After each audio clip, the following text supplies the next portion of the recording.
Good day, everyone, and welcome all of you to the Louisiana Renaissance Festival and to our bird show that we call Birds of the Gauntlet. This beautiful red bird is not a bird of prey. She's a scarlet macaw whose name is Scully. Few people realize that in the wild and domestic situations, parrots eat meat. They are omnivores just like we are. These meat items come from the usual sources the birds consume, which are insects, grubs, and the like, but parrots will occasionally eat carrion, especially marrow carrion. A group of macaws will fly down to the skeleton of a carcass that has been stripped clean by other scavengers, and with their powerful beaks are able to break open the bones and eat the marrow inside.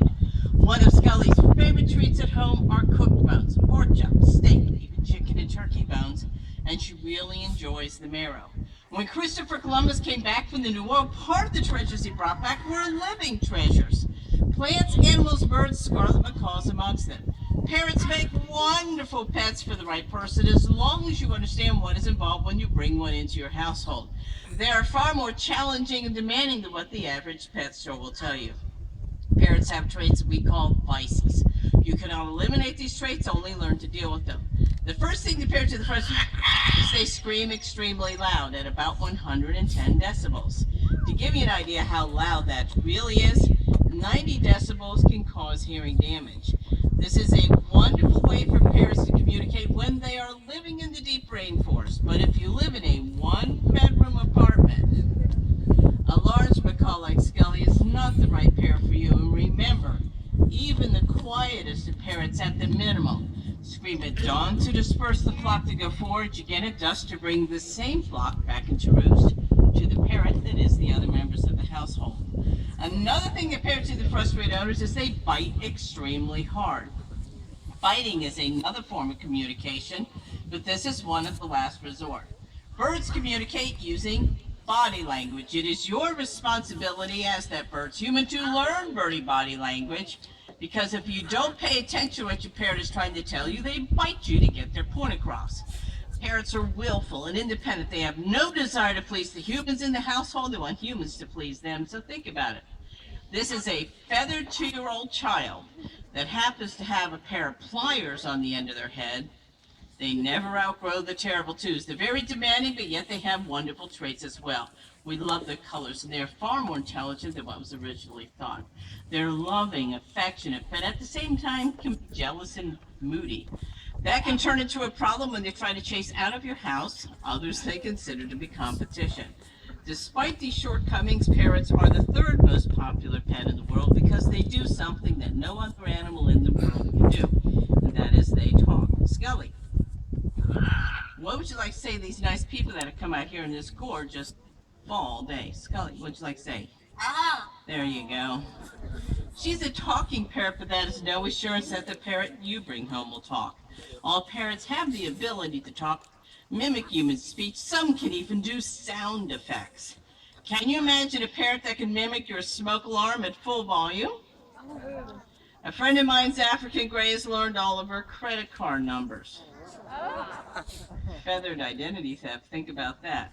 So if you want a parrot at home, please do your research. Make sure the parrot will be a welcome addition rather than a headache you wish you had not brought home. And you can learn a whole lot by going to your local parrot rescue groups. There are birds looking for homes that are forever homes for them as well. Now, Scully, being a scarlet macaw, means that she's an endangered species. They are declining in their native habitat, which is Central and South America. But they will never become extinct because there are private aviaries, individuals all over the world who love these birds as much as we do, to keep them as breeding stock, pets, and companion animals. We only hope that there's always a wild population for us to enjoy as well. Now, Scully, in a few moments, we're going to be bringing out some really fierce birds of prey, hawks, falcons, and owls. Oh my. And some of them like to eat scarlet macaws. They say you taste like chicken. You're the other white meat. So what do you have to say about that, Scully? Can you say it nice and clear? Can you say a nice big loud? There we go, everyone. Let's have a hand for the beautiful red bird, our Scully, the scarlet macaw. You got your treat, Scully? There you go, pretty girl. Thank you, Scully, and thank you, everyone. I would like to introduce myself. My name is Kitty Irene Carroll. I'm a masterclass falconer. I have been practicing falconry for around 40 years. I'm also an eagle falconer, one of the few falconers that are privileged to fly golden eagles around the world, and one of the even fewer women who fly golden eagles as well. My husband and assistant is Sir Peter Vrathkel, who helps me with our birds we use in our program. And for several years, we've had our educator falconer friend Gregory, who's helped us with the music as well, and he's done a wonderful job. We are here to tell you a little bit about falconry. It is the art of using trained birds of prey as hunting partners. This partnership started nearly 10,000 years ago in either the Middle East or China, and to this day, both these cultures have a strong falconry tradition. When Western Europe came in contact with these peoples through the Silk Trade Crusades, it spread to Western Europe. The birds themselves were exchanged as diplomatic gifts and became so valuable that at one time they were worth a king's ransom. When King Richard the Lion-Hearted was returned back to England after his long capture, part of that ransom was 2 white-phased gyrfalcons from the north. We're starting off the beautiful bird from the New World. This beautiful lady is named Tabasco. She's a Harris hawk, a resident of the desert Southwest. When you visit these birds in their arid environment, know that they will use just about any perch they can find. That can include cactus and at times each other's shoulders. When they stand on each other's shoulders, that's called stacking or laddering. With birds of prey, the female is the larger of the two genders. She protects the nest and young. The smaller, more agile male will catch the smaller, more easily digested prey items for baby birds of prey to eat that we call iasis. You ready to go back to Tabasco? You gotta let go first. Come on. There we go. There we go. Right on in Tabasco, fighting that strong wind. She did a good job there. The next 2 falcons we're showing you are beautiful little birds that are fairly commonly found in this area. You have probably seen one sitting on a post or wire and not even realize that they are quite small, only about the size of a blue jay. In Europe, they are called wind hovers or hoverhawks. In America, we call them tillyhawks, hoverhawks. Sparrowhawk is the most common nickname for the smallest falcon in North America. That is the American kestrel. Sir Peter's walking out with a handsome little male whose name is Osceola. He displays the typical bluish wings of the male kestrel, and I bring out our sweet little female who's named Irene, who has the typical brownish wings of the female. They're one of the few birds of prey that have a color difference between the genders. These are also a bird of prey that you can invite to reside on your property by providing nest boxes for them. In the wild, they nest in dead hollow trees, so nest boxes are an excellent substitute. Not only are kestrels beautiful, they're very beneficial. They eat insects and mice as part of their regular diet. If you are serious about making your property more wildlife friendly, we have partnered with both the Kestrel Partnership and the Backyard Habitat Program of the National Wildlife Federation. These programs are to encourage landowners and small property owners to make their landscaping nature friendly.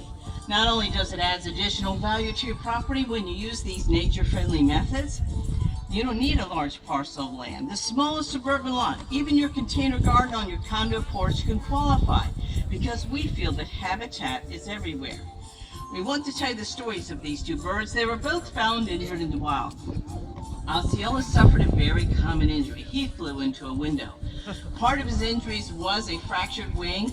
He did heal, he can fly, but not strong enough to survive in the wild. Note that that left wing does hang due to the weakness. But Irene's story is very different. This little falcon was found inside the engine of a FedEx jet when it landed.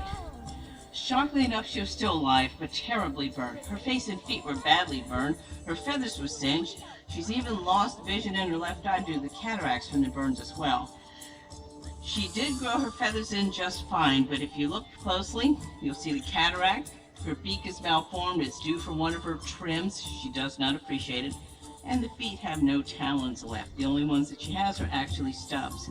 But at times we can have her make that famous kestrel call. Can you tell me how fierce you are? She'll first do the green. Hi, me. Okay, that's her greeting. And chilly, chilly. Chilly, chilly. Chilly, chilly. Almost. Oh, a chilly.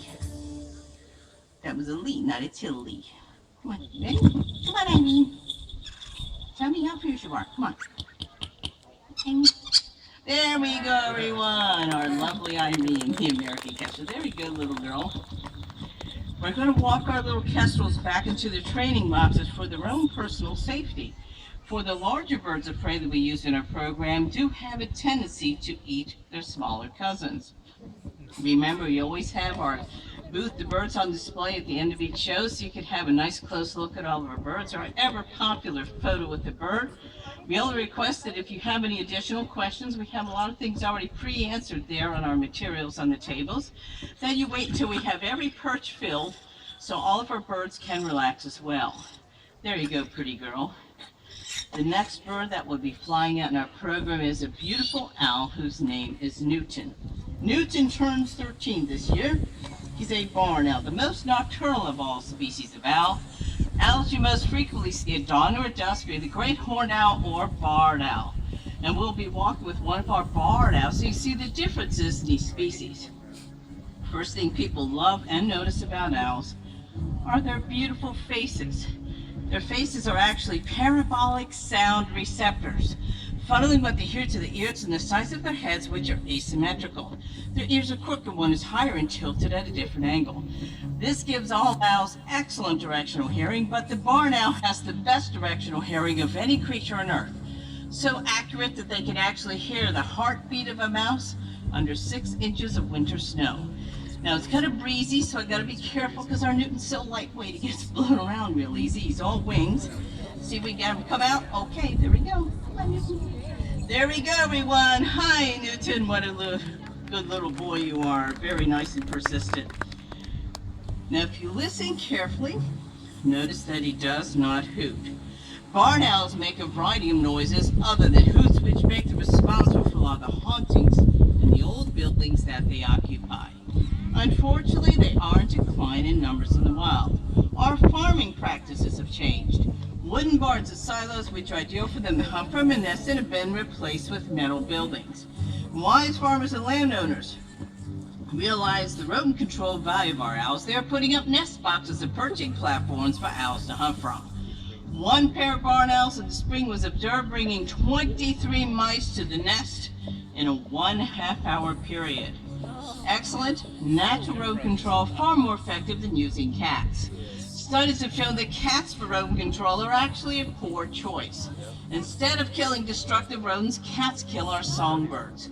Well over 100,000 songbirds each day, adding up to over 4 billion birds a year, are killed by this introduced invasive species. Remember, cats are not native to the Americas. The Cats Indoors movement started to address this issue, and it is one that is growing nationwide. And as with the other organizations, we have linked to them as well. Sir Peter's walking around with one of our barn owls. This is Norton. Norton was found hit on the side of the road and has some permanent crippling injuries from the auto collision. His left eye is blind from the retina being separated. His left wing is fused at the wrist from the bones being broken. Inadvertently, we are all responsible for such injuries. I don't know if anyone who tosses trash on the side of the road, but if you are done with a food item, that apple core, pizza crust, you toss that on the road, you attract rodents. In turn, it attracts their predators.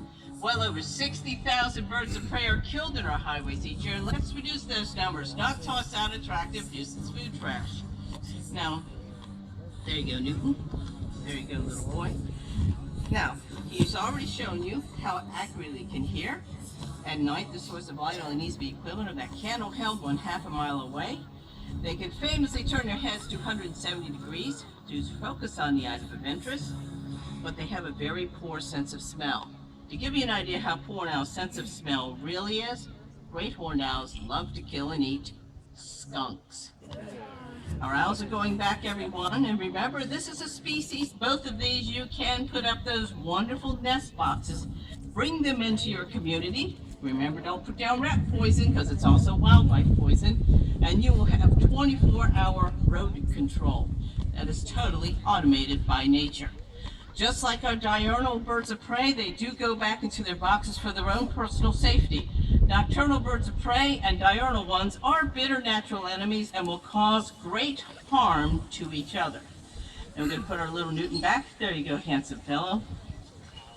I'm going to show you a beautiful red-tailed hawk and a handsome falcon hybrid. I'm going to tell you a little bit about our red-tail, whose name is Buster. Buster is also 13 years of age. He is a red-tailed hawk, our most frequently seen large bird of prey, with the beautiful brick red tail that they acquire after about a year of age. The young red-tailed hawks actually have a tan and brown banded tail. Here in Louisiana, we are lucky that all three color phases of the red-tailed hawk can be seen if you are a persistent birder. Buster is the normal or borealis phase of the red-tailed hawk. We have the blonde Crider's red tail, which will have actually a peach-colored tail, and they will actually have white blotches on their feathers. Some of them are nearly all white, as a couple of friends of mine have gotten over the years. And we also have a variation of that I call the Harlequin red tail. Every other feather is actually white on those particular birds. I know two falconers have the privilege of flying those as well. We have a brunette phase of the red tail called the Harlan's, which will be chocolatey brown in coloration with a chocolatey brownish red tail as well. Now Buster has those beautiful broad wings that they use for soaring. The wind's giving me fits here. That's why I have my mic up here. There we go, little handsome. There we go, little Buster. And then Peter's bringing out a beautiful hybrid falcon, which is actually the king's falcon. He is half gyr falcon and half peregrine falcon. And have him take a look. Remember, the gyrs were used as falconry. They fly faster than the peregrine in straight line flight, about 75 miles an hour to 90 miles an hour. We've been able to consistently clock with our modern equipment. But being part peregrine means that he's also part of the fastest bird in the world. But I want to give a little backstory in this bird. His name is Elwood. Elwood is now 12 years of age. He is half peregrine falcon and he's half gyr falcon. And how he came to be is this. His previous falconer, he loved to hunt with him out west. He's very good at hunting ducks, but he had seizures. We couldn't understand why he had these epileptic type seizures until we found out it was nutritional. We supplement his diet with selenium, which is important for everybody's health and welfare, just a little tiny bit of it, and we have actually stopped the seizures. And when we have enough space, we do fly Elwood in our programs. But being part peregrine means that he's also part of this fastest creature on earth. Peregrine falcons have been clocked at speeds exceeding 240 miles an hour in their high-speed power dives called stoops. Peregrines use these stoops to overcome their prey. They will stoop dive at it, and as they do so, they strike it with a powerful blow of their feet. Their injured prey flooded to the ground. They then land on it, reach down, sever the spinal cord at the base neck with a simple twist of the beak. And if you look closely at all of our falcons, there's a little notch in the beak called a terminal tooth just for that purpose. The high-speed dive of peregrines was confirmed by falconers and skydivers who actually go skydiving with their falcons, and we call that extreme falconry. Now I want to tell you about the two, and Elwood's a little special because he's quite large for a male or a tiercel. He's 800 grams. Most of them are between 500 and 700 grams. Because not only is he a gyr falcon, he's from a famous gyr falcon called the hammer, who's very good at catching grouse out west.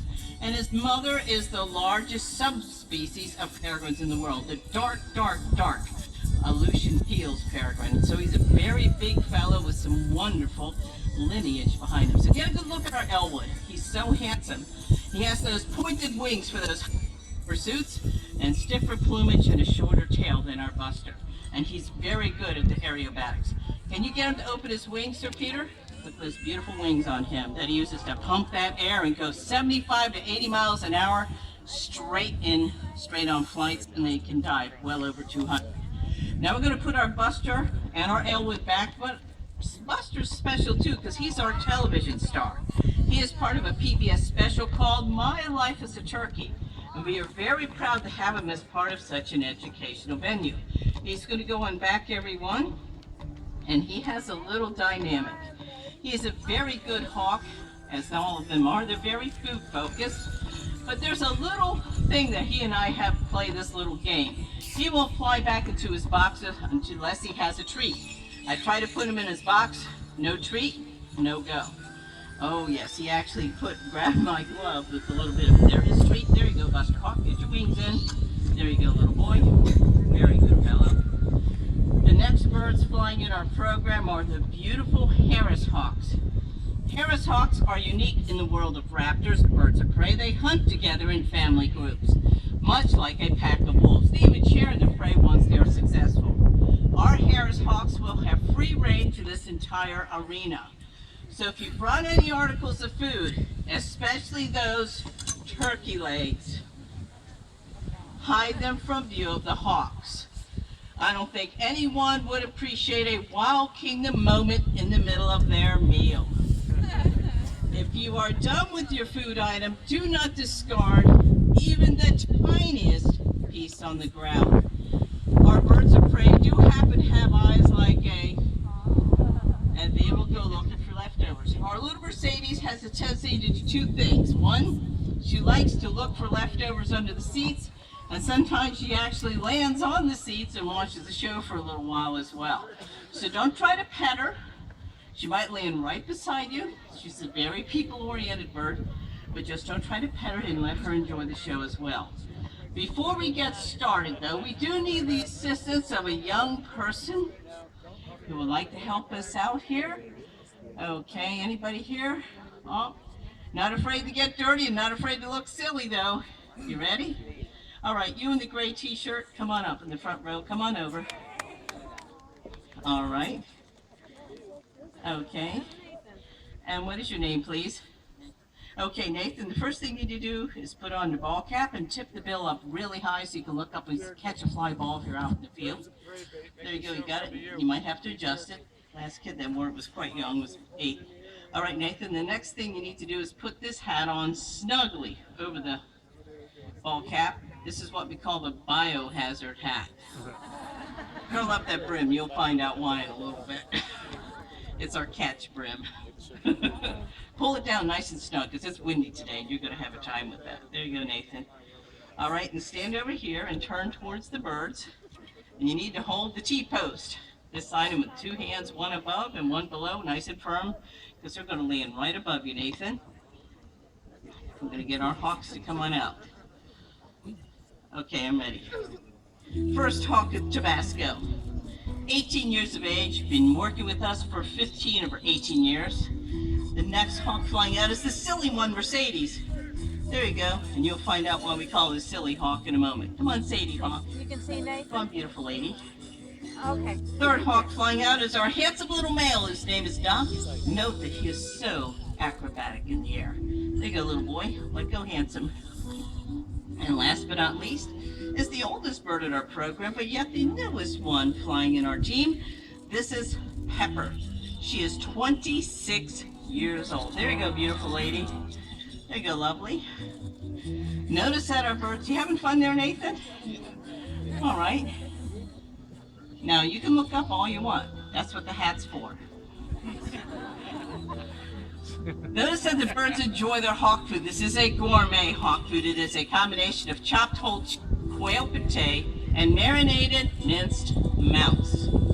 Since these birds are predators, we do our best to copy their natural diet that consists of the aforementioned rodents and chicks, squab, partridge, and of course any game that they have caught.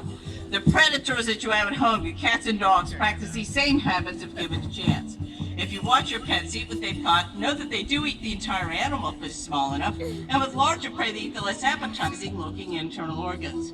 This is because predatory animals do require veggies in their diet, and their veggies come from consuming the stomach, intestines, and viscera of the prey they've caught, or the entire carcass if it is small enough. We're going to play a little game of catch with our hawks, but we recommend that you heed Sir Peter's warning. Don't look up with your mouth open. Tabasco's ready. She's got the wind to her side. There you go, Tabasco. She's got her treat. Up, she dropped a little bit of it. There you go. And we have Sadie and Pepper. Oh, there we go, Nathan. Let me put that back on. There you go. He's going to play catch with them. Oh, that wind's pretty strong today. There we go. Get that nice and firm. Okay, guys. There you go. Sadie, can you show us your footwork? There goes Pep. Sadie, this is Tabasco. Come on up. Come up, Tabasco. Is Sadie going to show us her footwork? Oh no, she's in the crowd. That's Doc. We don't have her. Okay, Sadie, come on. There we go, Tabasco showing off how aerial she is. There you go. Everybody being silly. Being Being a bird of prey out in the wild seems to be a wonderful way to live. You get to go out hunting whenever you're hungry. You're the master or mistress of your domain. Harsh cold fact of nature is up to 9 out of 10 of these birds that have hatched in the wild this past spring will be dead before their first birthday. Young hawks die through either injury, disease, or most commonly starvation. This is where falconry is found to be highly beneficial to the birds that falconers come across and train. We take a migrant, train them in a season of falconry, coach them through that first year of learning how to hunt and survive in the wild. Their survival rate goes up considerably. Falconers are the ones who develop the programs to breed these birds in captivity, and there goes Sadie again, and breed them in captivity. Starting with the endangered peregrine falcon. It has been over 45 years, and this is Tabasco, if she can do it. It's been over 45 years, and I'm pleased to say that peregrine falcons are now off the list of endangered species. Thank you, everyone.